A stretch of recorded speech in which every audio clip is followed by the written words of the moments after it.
નમસ્તે, સ્વાગત છે આપનું આપણા કાર્યક્રમમાં કે જેનું નામ છે ગોષ્ઠી વિથ વિકલ્પ કોટવાલ. મંદિર અને મસ્જિદના ઝઘડામાં પાછા આપણે ગૂંચવાઈ ગયા છીએ. 21મી સદીમાં આવા ઝઘડાઓમાં આપણે વ્યસ્ત હોઈએ એ આમ તો ખેદજનક કહેવાય, પણ આ જ હકીકત છે. દેશભરમાં ઠેક ઠેકાણે મસ્જિદો નીચે મંદિર હોવાના દાવા થઈ રહ્યા છે અને અદાલતો આ માટેની કાર્યવાહીને મંજૂરી પણ આપી રહી છે કે જો મંદિર હોય તો એના માટેનો સર્વે થાય અને શોધવામાં આવે. આ બધા વિવાદોનું મૂળ ક્યાં? તો 1991ના વર્ષમાં સંસદે એક કાયદો ઘડ્યો હતો, the places of worship special provision act 1991. વાસ્તવમાં તો આ કાયદો એ કોઈ પણ પૂજા સ્થળ, એ પછી મંદિર હોય, મસ્જિદ હોય, ચર્ચ હોય, ગુરુદ્વારા હોય કે કોઈ પણ, એનું ધર્માંતરણ રોકવા માટેનો છે, એનું રિલિજિયસ કન્વર્ઝન રોકવા માટેનો આ કાયદો છે. એને એક દંડનીય અપરાધ માને છે, એના માટેની સજા ત્યાં આગળ નક્કી કરાયેલી છે. પણ આ છતાં આ જ કાયદાનો આધાર બનાવીને અત્યારે સૂટ્સ ફાઇલ થઈ રહી છે. કેમ આવું? તો 2022ના વર્ષમાં સુપ્રીમ કોર્ટના એ વખતના આપણા મુખ્ય ન્યાયાધીશ જસ્ટિસ ચંદ્રચૂડ, એમણે 1991ના કાયદાનું એક અનોખું અર્થઘટન આપ્યું હતું અને એ અનોખું અર્થઘટન પણ પાછું એમણે પોતાની મૌખિક ટિપ્પણીમાં આપ્યું હતું. જે મૌખિક ટિપ્પણીનો આધાર બનાવીને આપણા દેશમાં અલગ અલગ સ્થળે સિવિલ કોર્ટ્સ એ સૂટ્સ સ્વીકારવા માંડી, કેસીસ સ્વીકારવા માંડી. આમ તો આ ન થઈ શકે, પણ એ થવા માંડ્યું. પહેલાં આપણે આ આખા મુદ્દાને સમજવો પડે, એના કાનૂની પાસાઓને જાણવા પડે, જે આપણે જણાવી ગયા છીએ. અગાઉ આ જ વિષય ઉપર આપણે ગોષ્ઠી કરેલી હતી લગભગ 3 દિવસ પહેલાં. દર્શક મિત્રોને હું આગ્રહ રાખીશ કે આ ગોષ્ઠી જોતા પહેલાં જો આપે જૂની ગોષ્ઠી ન જોઈ હોય તો એને જોઈ લેશો. કાનૂની આંટીઘૂંટીઓ ઘણી બધી હોય છે. આપણે બને એટલા સરળ શબ્દોમાં એ ટેકનિકલ આસ્પેક્ટ્સને સમજાવવાનો પ્રયત્ન કરતા હોઈએ છીએ. તો પહેલાં આપ એ ગોષ્ઠી જોઈ લેશો તો આજની આ ગોષ્ઠી સમજવી આપના માટે સરળ થઈ પડશે. હવે આ જ્યારે વિવાદો ચાલી રહ્યા હતા એવામાં જ મુખ્ય મુદ્દો એ આવ્યો કે 1991નો આ જે કાયદો છે, શું એ કાયદો યોગ્ય છે? ઘણા લોકોનું માનવું એ છે કે આ કાયદો જ ખોટો છે, એ ગેરબંધારણીય છે. છેક 2020ના વર્ષમાં આ કાયદાની વિરુદ્ધ આપણી સુપ્રીમ કોર્ટમાં પિટિશન્સ ફાઇલ થઈ હતી, એની વિરુદ્ધ અરજીઓ દાખલ થઈ હતી અને સુપ્રીમ કોર્ટની સામે માંગ કરવામાં આવી હતી કે કોર્ટ આને ગેરબંધારણીય જાહેર કરે. આજે સુપ્રીમ કોર્ટે આ મુદ્દે એક નિર્ણય આપ્યો છે, જે નિર્ણય ઉપર આપણે વાત કરવાની છે. પણ એ વાત બહુ નાની છે. એ વાત હું કરું એની પહેલાં ઘણા દર્શક મિત્રોએ મને અમુક સવાલ મોકલ્યા હતા. મને એ સવાલના જવાબ આપવા ગમશે. આપણે છેલ્લે જે ગોષ્ઠી કરી આ વિષય ઉપર, એ ગોષ્ઠી પછી અમુક મિત્રોના મગજમાં અમુક શંકાઓ ઊભી થઈ હતી. એ શંકાઓનું સમાધાન કરી આપવું વધારે જરૂરી છે. જો એ શંકાઓનું સમાધાન ન કરીએ તો મારું માનવું છે કે આપણી જે ચર્ચાઓ છે અધૂરી રહી જાય અને આપણે ચર્ચાઓ અધૂરી રાખવામાં માનતા નથી.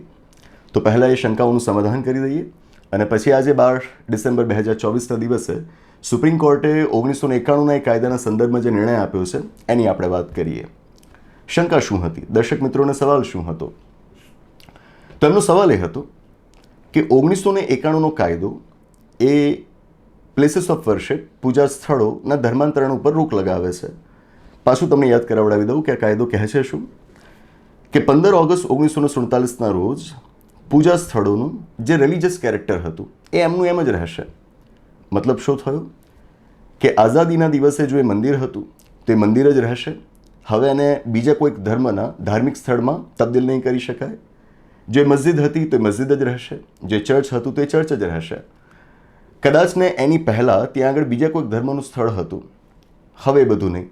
હવે તમે કોર્ટ નહીં જઈ શકો, કોર્ટમાં તમે સૂટ ફાઇલ નહીં કરી શકો કે આ તો મસ્જિદ છે પણ પહેલાં તો અહીંયા આગળ મંદિર હતું. આવો દાવો તમે કોર્ટમાં નહીં કરી શકો. કદાચ ને પહેલાં આવો દાવો થયેલો હતો, કોર્ટે વિવાદ સાંભળીને એ મુદ્દે કોઈ ચુકાદો આપ્યો હતો અને માનો કે એની વિરુદ્ધ અપીલ ફાઇલ થયેલી હતી, એ અપીલ પણ ખારીજ. એ પણ હવે નહીં ચાલે. તમે નવી સૂટ કે નવી અપીલ ફાઇલ નહીં કરી શકો. 15 ઓગસ્ટ 1947 પહેલાંની જો કોઈક સૂટ કે અપીલ કે બીજી કોઈ પણ પ્રોસિડિંગ પેન્ડિંગ હતી તો એ બધી આ કાયદાના અમલ સાથે ખારિજ થઈ જશે, એ સમાપ્ત થઈ જશે. હા, પણ સાથે આ કાયદામાં સ્પષ્ટતા એ પણ કરાયેલી છે કે જો કોઈક ધાર્મિક સ્થળ વિશે દાવો એવો થયેલો હતો કે 15 ઓગસ્ટ 1947 બાદ એટલે કે આઝાદીના દિવસ પછી એનું રિલિજિયસ કન્વર્ઝન થયું છે. માનો કે આઝાદીના દિવસ પછી એને મંદિરમાંથી મસ્જિદમાં તબદીલ કરાયેલું છે, તો એના માટેની જો કોઈ સૂટ ફાઇલ થયેલી હોય, કોઈ અપીલ ફાઇલ થયેલી હોય, કોઈ પ્રોસિડિંગ શરૂ થયેલી હોય તો એ માન્ય ગણાશે. આ કાયદો શરૂ થાય એની પહેલાં જો આવી કોઈક સૂટ, અપીલ કે પ્રોસિડિંગ શરૂ થઈ ગયેલી હોય અને પેન્ડિંગ હોય તો એ માન્ય ગણાશે. આ કાયદાની જોગવાઈઓ હેઠળ તમારે એનો નિકાલ કરવાનો રહેશે, પણ નવી કોઈ સૂટ, અપીલ કે પ્રોસિડિંગ શરૂ નહીં કરી શકાય.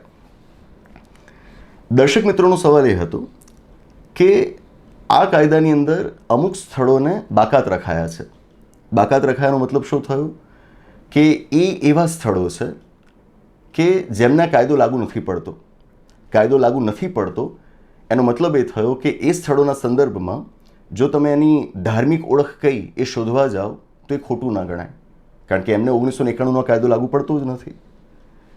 અને એમનું કહેવું એ છે કે જે પ્રાચીન સ્મારકો ખરા ને આપણા એન્શન્ટ મોન્યુમેન્ટ્સ, એમને 1991નો કાયદો લાગુ નથી પડતો. તો પછી અત્યારે જે વિવાદાસ્પદ સ્થળો છે, અલગ અલગ મસ્જિદો છે, એમાંની ઘણી બધી મસ્જિદો એવી છે કે જે તો ઘણી જૂની છે, 100 વર્ષ કરતાં પણ વધારે જૂની છે, તો એ તો પ્રાચીન સ્મારકોની વ્યાખ્યામાં આવે તો એમને તો 1991નો કાયદો લાગુ પડે જ નહીં. તો એ મસ્જિદો માટે જો અત્યારે મંદિર શોધવા માટેના સર્વેસ થાય તો એ કઈ રીતે ખોટું કહેવાય? એમનું માનવું એ છે કે દેશમાં અલગ અલગ સ્થળે જ્ઞાનવાપી મોસ્ક હોય કે પછી અજમેર શરીફની દરગાહનો જે અત્યારે વિવાદ ઊભો થયો છે, આ બધા વિવાદ માન્ય ગણાય. એટલે કે કોર્ટ જો એના વિશે સર્વેના આદેશ આપે તો એ માન્ય ગણાય, આવું એમનું માનવું છે. આ શંકાનું અત્યારે આપણે સમાધાન કરવાનું છે. 1991ના કાયદામાં ચોક્કસથી અમુક સ્થળોને અપવાદ તરીકે જાહેર કરાયા છે. આમ તો કુલ આવા 5 સ્થળો છે કે જેના વિશે કાયદામાં જોગવાઈ છે, પણ તમારો પ્રશ્ન મુખ્યત્વે એમાંના એક વિષય છે એટલે આપણે એના ઉપર જ ચર્ચા કરીશું કે અપવાદ તરીકે જે સ્થળો જાહેર કરાયેલા છે વાત સાચી છે, એટલે કે એમને આ કાયદો લાગુ ન પડે, પણ એ લખાયેલું શું છે એ પણ આપણે વાંચવું પડશે ને. કાયદાને એના ખરા અર્થમાં આપણે જાણવું પડશે ને. શું લખાયેલું છે અપવાદમાં જાણીએ. તો ત્યાં આગળ લખ્યું છે સેક્શન 4 સબસેક્શન 3ની અંદર, એટલે કે 4થી કલમની 3જી પેટા કલમની અંદર અપવાદ આપેલો છે કે place of worship which is an ancient and historical monument or an archaeological site or remains. એટલે કે એ પૂજાનું સ્થળ કેવું હોવું જોઈએ? પ્રાચીન અને ઐતિહાસિક સ્મારક અથવા આર્કિયોલોજીકલ સાઇટ ઓર રિમેન્સ, એટલે કે પુરાતત્વીય સ્થળ અથવા તો એનો કોઈ અવશેષ. Covered by the Ancient Monuments and Archaeological Sites and Remains Act 1958 or any other law for the time being in force. 1991નો કાયદો શું કહે છે કે આ પૂજાના સ્થળો એ 1991ના આ કાયદાની વ્યાખ્યામાં નહીં આવે. એ સ્થળો કયા? તો જે પ્રાચીન અને ઐતિહાસિક સ્મારકો છે તે, અથવા જે પુરાતત્વીય સ્થળો છે અથવા તો તેના અવશેષ છે તે. પણ તમે તમારી રીતે કોઈકને પ્રાચીન સ્મારક માની લો, ઐતિહાસિક સ્મારક માની લો, પુરાતત્વીય સ્થળ માની લો, એવું નહીં. સંસદનો 1958ના વર્ષનો એક કાયદો છે જેનું નામ છે ancient monuments and archaeological sites or remains act 1958. આ કાયદા હેઠળ જેને પ્રાચીન અને ઐતિહાસિક સ્મારકો માનવામાં આવ્યા છે તે, આ 1958ના કાયદા હેઠળ જેને આર્કિયોલોજીકલ સાઇટ્સ એન્ડ રિમેન્સ માનવામાં આવ્યા છે તે, એને તમારે અહીંયા આગળ પૂજા સ્થળની વ્યાખ્યામાં લેવાના છે. કોઈક સ્થળ જૂનું છે અને આપણે આપણી રીતે માની લીધું કે પ્રાચીન સ્મારક છે અને 1991ના કાયદાની વ્યાખ્યામાં ન આવે એવું નથી. 1958નો કાયદો જેને પ્રાચીન સ્મારક માનતો હોય એ જ 1991ના કાયદાની વ્યાખ્યામાંથી બહાર નીકળે, બાકીના નહીં. તો આના માટે આપણે કરવું શું પડે? તો 1958નો કાયદો વાંચવો પડે. ઇન્ટરનેટ ઉપર અવેલેબલ છે, આપ એને વાંચો. પહેલાં તો આપને જણાવી દઉં કે ભારતના બંધારણના ભાગ 4 રાજ્યનીતિના માર્ગદર્શક સિદ્ધાંતો, ભાગ 4ના અનુચ્છેદ 49ની અંદર આપણા દેશની સરકારોને એ ફરજ સોંપવામાં આવી છે કે આપણા દેશના એવા તમામ સ્મારકો, સ્થળો, વસ્તુઓ કે જેમનું કળાની દ્રષ્ટિએ મહત્ત્વ હોય, એનું આર્ટિસ્ટિક ઇમ્પોર્ટન્સ હોય, ઇતિહાસની દ્રષ્ટિએ આપણા માટે અગત્યના હોય, એનું રક્ષણ કરવાની જવાબદારી સરકારોની રહેશે. ભારતના બંધારણીય મહાનતા છે કે એણે સરકારની આવી ફરજ નક્કી કરેલી છે અને આ જ ફરજના ભાગરૂપે 1958ના વર્ષમાં આપણી સંસદે આ કાયદો ઘડેલો છે. 1958નો કાયદો આપ વાંચો, એમાં બીજી કલમ સેક્શન 2 એની અંદર એન્શન્ટ મોન્યુમેન્ટની વ્યાખ્યા કરાયેલી છે. પ્રાચીન સ્મારક કોને કહેવાય એની વ્યાખ્યા 1958ના કાયદામાં બીજી કલમમાં કરાયેલી છે. અને એમાં સ્પષ્ટપણે કહેવાયેલું છે કે પ્રાચીન સ્મારક એને જ કહેવાશે કે જે ઓછામાં ઓછું 100 વર્ષથી અસ્તિત્વમાં હોય.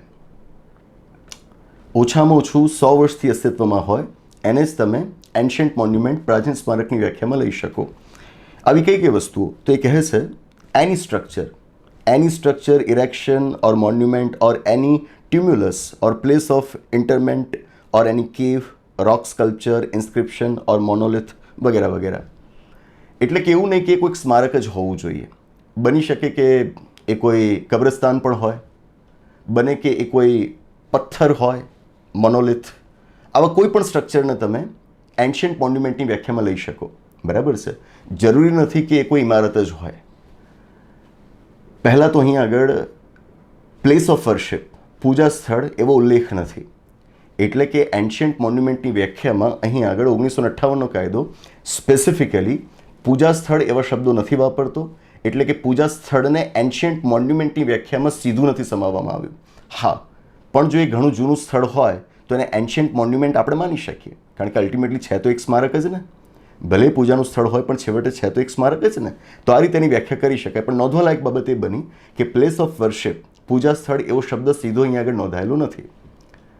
હવે આ બીજી કલમ પછી આગળ તમારે જવું પડે ત્રીજી કલમમાં, કારણ 1991ના કાયદામાં જે વાત કરાયેલી છે એના માટે બીજી કલમ પર્યાપ્ત નથી. તમારે ત્રીજી કલમ વાંચવી જ પડે, કારણ કે 1991ના કાયદાની અંદર જે શબ્દો વપરાયેલા છે એ 1958ના કાયદામાં ત્રીજી કલમમાં વપરાયેલા છે.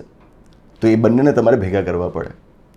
1958ના કાયદાની ત્રીજી કલમ શું કહે છે? તો આ ત્રીજી કલમ એ જૂના આવા અમુક પ્રાચીન સ્મારકોને રાષ્ટ્રીય મહત્ત્વના ઘોષિત કરે છે. રાષ્ટ્રીય મહત્ત્વના, નેશનલ ઇમ્પોર્ટન્સના ઘોષિત કરે છે. એ કહે છે કે all ancient and historical monuments and all archaeological sites and remains. તમે જોઈ શકો છો 1991ના કાયદામાં જે શબ્દો વપરાયા હતા એક્ઝેક્ટલી એ જ શબ્દો અહીં આગળ વપરાયા છે. કયા? એન્શન્ટ એન્ડ હિસ્ટોરિકલ મોન્યુમેન્ટ્સ અને સાથે આર્કિયોલોજીકલ સાઇટ્સ એન્ડ રિમેન્સ. બરાબર? આને તો 1991નો કાયદો અપવાદ તરીકે બાકાત રાખે છે. એ શબ્દો અહીં આગળ 1958ના કાયદામાં વપરાયા છે, ત્રીજી કલમમાં, બીજી કલમમાં નહીં.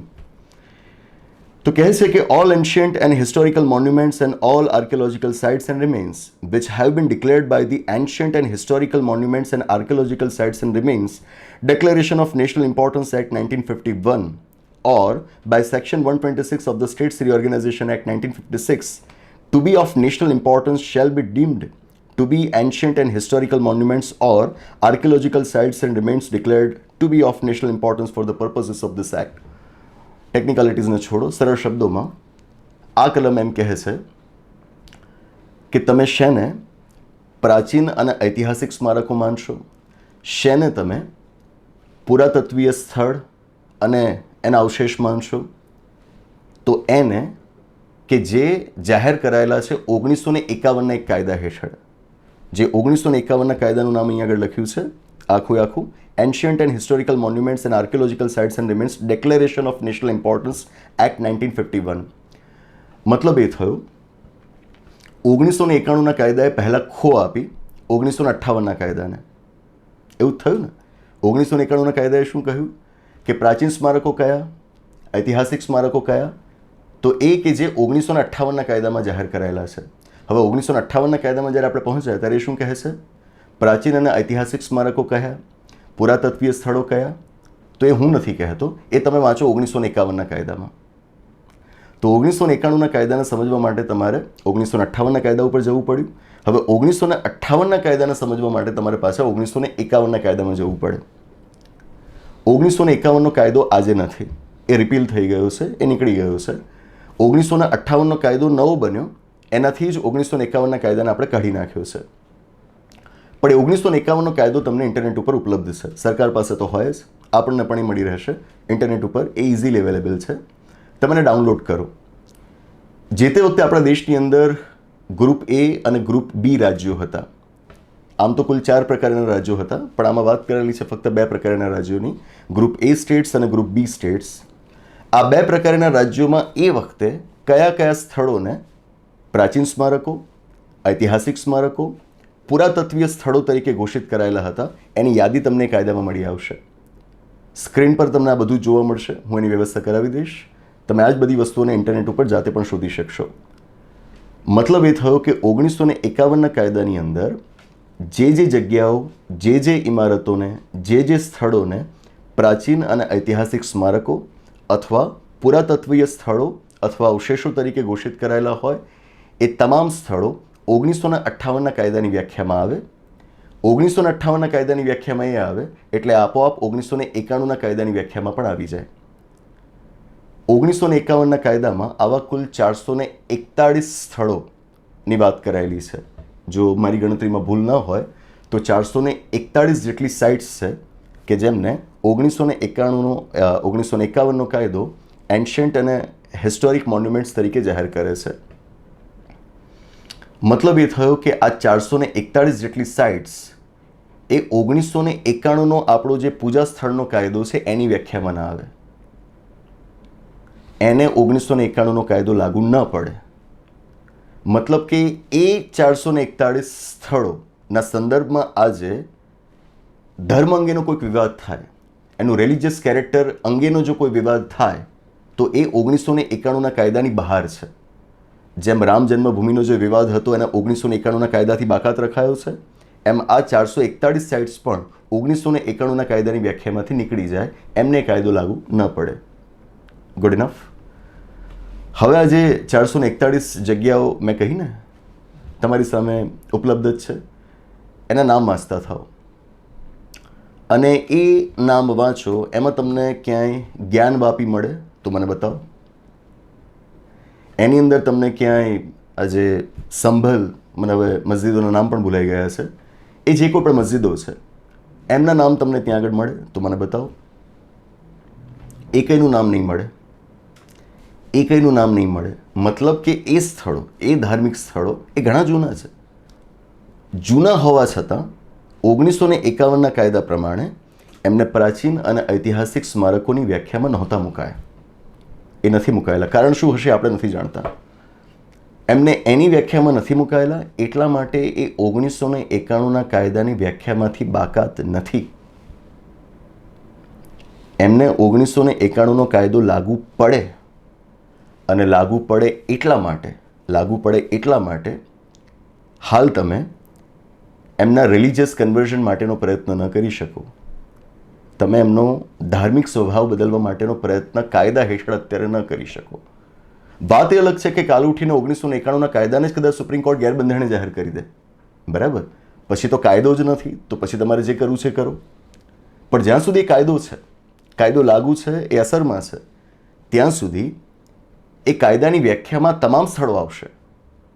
અને તમામ સ્થળો આવશે એટલા માટે એ સ્થળો 15 ઓગસ્ટ 1947ના રોજ મસ્જિદ હતા, તે મસ્જિદ તરીકે જ લેખાય. આજે તમે એનું રિલિજિયસ કન્વર્ઝન ન કરાવડાવી શકો. ધર્મથી થોડાક ઉપર ઉઠીને કાયદાના શાસનમાં આપણે જીવીએ છીએ એટલે કાયદો શું કહે છે એને આપણે સન્માન આપતા શીખીએ. કાયદાના દાયરામાં રહીને જ તમે તમામ કામ થવા જોઈએ.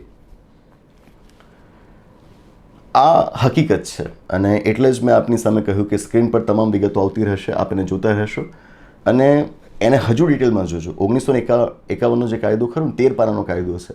મને સમય લાગ્યો છે એ બધું જોતા, એ ગણતરી કરતાં કે 441 જેટલી સાઇટ્સ છે તો સમય તો લાગે છે. 1958નો જે કાયદો છે એ પણ લગભગ 30-35 પાનાનું છે, તો બધું સમજતા સમય લાગે. તો એ સમય કાઢજો અને પછી એને ઇવેલ્યુએટ કરજો કે આપણે કાયદાની જોગવાઈઓનું જે ખોટું અર્થઘટન કરીએ છીએ, જે લોકો કાયદાને જાણતા જ નથી, હા, એ આના વિશે અભિપ્રાય આપી રહ્યા છે, બરાબર, અને એ અભિપ્રાયથી લોકો માર્ગદર્શિત થઈ રહ્યા છે. જે દર્શક મિત્રોએ મને સવાલ પૂછ્યો એ મને ખૂબ ગમ્યો કે જેથી મને એક તક મળી કે જે સમાજમાં ભ્રમણાઓ ફેલાઈ રહી છે અને આપણે દૂર કરી શકીએ.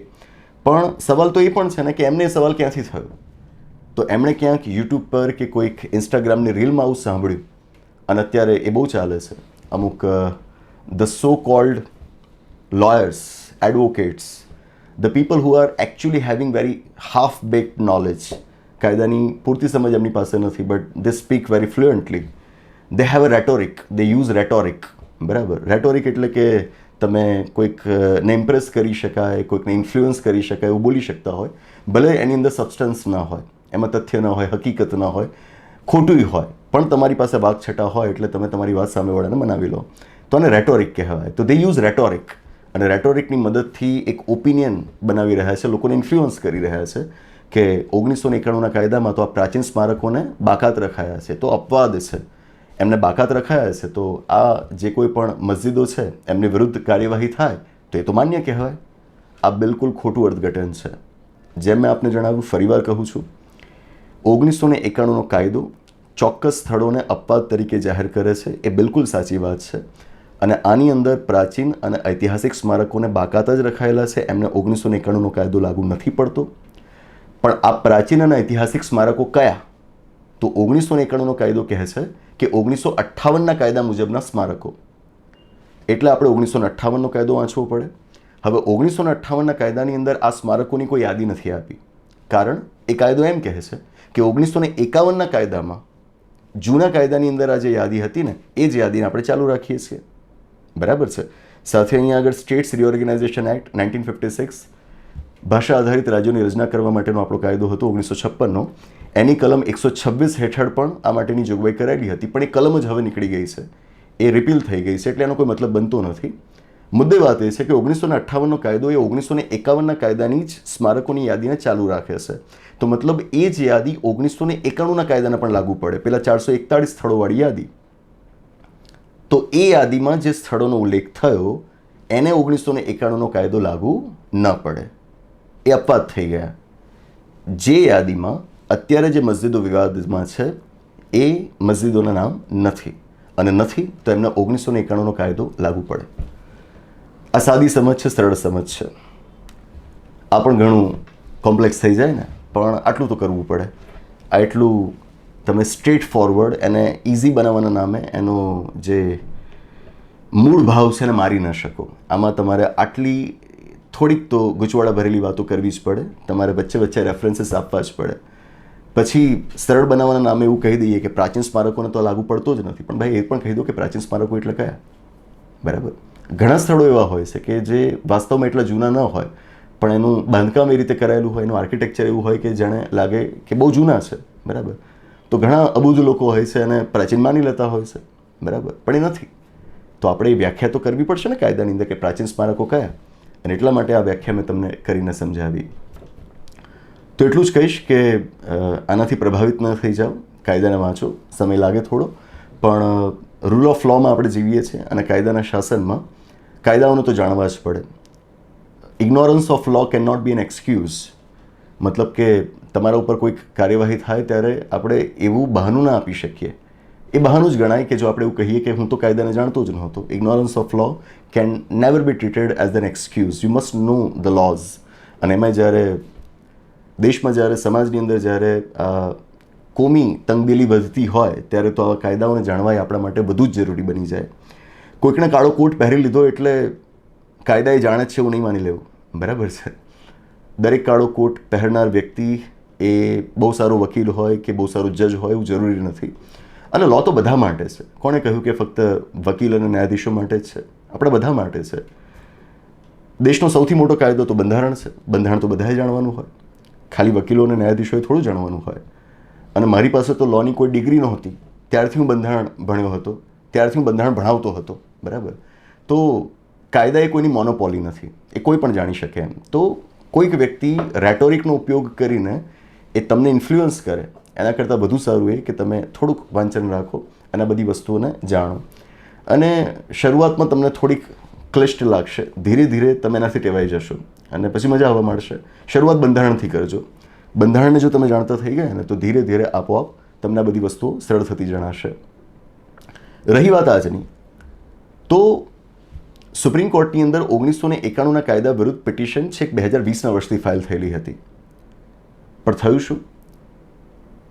સુપ્રીમ કોર્ટની અંદર એનું હિયરિંગ જ ન ચાલ્યું, એનું હિયરિંગ જ અટકી ગયું હતું.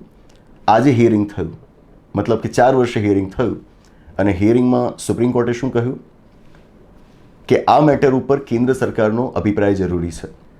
જ્યાં સુધી કેન્દ્ર સરકાર પોતાનો અભિપ્રાય ન આપે ત્યાં સુધી 1991ના કાયદા વિશે અમે કોઈ નિર્ણય ન લઈ શકીએ. સુપ્રીમ કોર્ટે વાસ્તવમાં છેક માર્ચ 2021માં કેન્દ્ર સરકાર પાસેથી કાઉન્ટર એફિડેવિટ માંગી હતી કે 1991ના કાયદા વિશે તમારો શું અભિપ્રાય છે. બરાબર, કાયદો તો છેવટે સંસદે જ ઘડ્યો ને, જેના માટેનું બિલ તો સરકાર દ્વારા તૈયાર કરાયું હતું ને, તો સરકારનો પક્ષ પણ જાણવું પડે. તો 2020ના વર્ષમાં પહેલાં પિટિશન ફાઇલ થઈ હતી આ કાયદાની વિરુદ્ધ, અને 2021ના વર્ષમાં માર્ચ મહિનામાં સુપ્રીમ કોર્ટે આ મુદ્દે કેન્દ્ર સરકારનો અભિપ્રાય માંગ્યો હતો, એમને કાઉન્ટર એફિડેવિટ ફાઇલ કરવાનું કહ્યું હતું. એ વાતને 3.5 વર્ષ વીતી ગયા, કેન્દ્ર સરકારે હજુ સુધી કાઉન્ટર એફિડેવિટ ફાઇલ નથી કરી.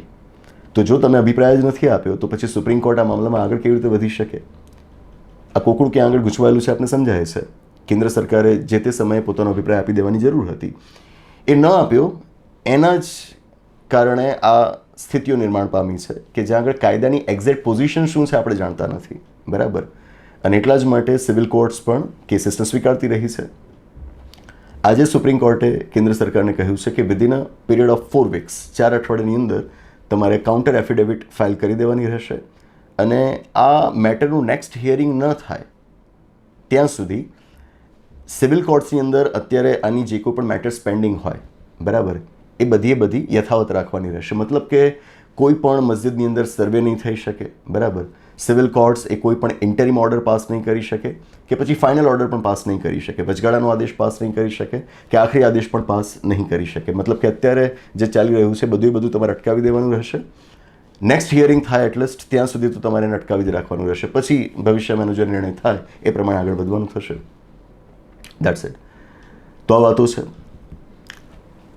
મેં આપને કહ્યું એમ કાયદાઓને જાણવા પડે, જાણો. અને આ બધા મુદ્દે આપણે ઝઘડીએ એના કરતાં વધુ સારું એ છે કે આજે મેં કહીને 441 સાઇટ્સ, 441 કેવડો મોટો આંકડો છે. આ સ્થળોની આપણે મુલાકાત લઈએ. હું તો બહુ લેતો હોઉં છું, આપ પણ મુલાકાત લો અને જાણો કે આ ભવ્ય ભારતનો કેટલો ભવ્ય ઐતિહાસિક વારસો છે, આપણો સાંસ્કૃતિક વારસો કેટલો મહાન છે. આવું કદાચ વિશ્વ આખામાં ક્યાંય નહીં જોવા મળે. એટલો અમૂલ્ય એક વારસો આપણને મળ્યો છે, આપણા પૂર્વજોએ આપણને આપ્યો છે. તો એને જાણીએ, એને માણીએ, એને બિરદાવીએ. આમ લડીને આપણને શું મળવાનું છે? આશા રાખીએ કે આ કોમી તંગદિલીનો માહોલ ઝડપથી સમાપ્ત થાય. બસ એ જ આશા સાથે આ ગોષ્ઠીની આગળ સમાપ્ત જાહેર કરીએ છીએ. આવનાર એપિસોડમાં આવીશ કોઈક નવી વાત સાથે, એક રસપ્રદ ચર્ચા સાથે, એક નવી ગોષ્ઠી સાથે પાછા મળીશું. આભાર, નમસ્તે.